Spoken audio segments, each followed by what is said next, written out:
Hello everyone, it's me again, Russ Shaw, driving home after a long day's work for another dash cam session. It's been a rough week. I haven't put a lot of these up this week, but I wanted to put one up today. Been thinking about you and how I'm going to attach this to the website, how this is all going to work, but today I wanted to talk about triggers versus temptations. What does it mean to be triggered versus what does it mean to be tempted? Those are two very different words. John Newton in this song, another hymn, I was reading the lyrics. I don't know if it's a hymn or a poem or what. John Newton's the guy who wrote Amazing Grace. And he wrote, I didn't see the hook, and I took the bait. You know, he's talking about sin, and really, this is a theological deal. Pastor Mark talks about this in his book on doctrine, that we see bait and we take the bait, and that's what Satan does. Like, the devil doesn't make you do anything. The devil doesn't throw up triggers at you, right? He dangles in front of us bait, and we take the bait, bite down on the hook. This is why, you know, going through this Ten Commandments series, why we talk about the law, because the law is God saying, hey, do these things, don't do these things. That way you're not biting down on this hook of sin. The devil can reel you in and catch you in a snare, so to speak. So when we use the word triggers, we're not really going deep enough. And it's not helping us in our recovery if we don't really get honest about the fact that what is tempting to us? What tempts us? Why does the 300-pound gorilla stand behind us and, oh crap, I've sinned again, right? I've fallen again, or however you want to describe the system failure. Doing the things you said you weren't going to do anymore. I mean, that is relapse.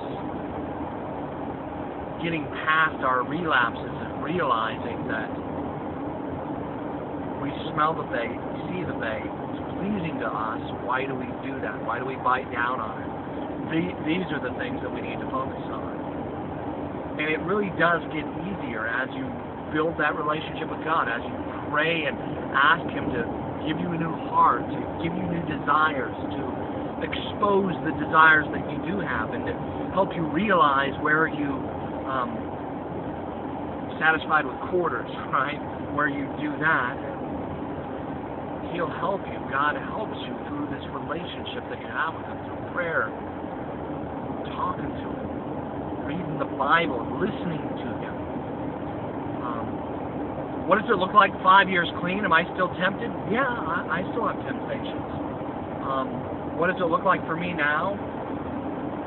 I have stuff that starts in my mind, like I've talked about before in Ephesians 6, you know, the metaphor of the fiery arrows that are fired into my mind. I still have that.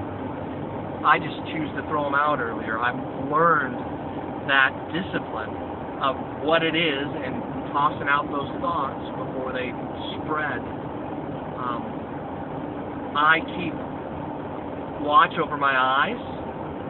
Sometimes I see a woman dressed in a certain way, or a woman catches my eye, and I have to remember, right, not to break the 8th commandment and sit there and feast on something that's not mine.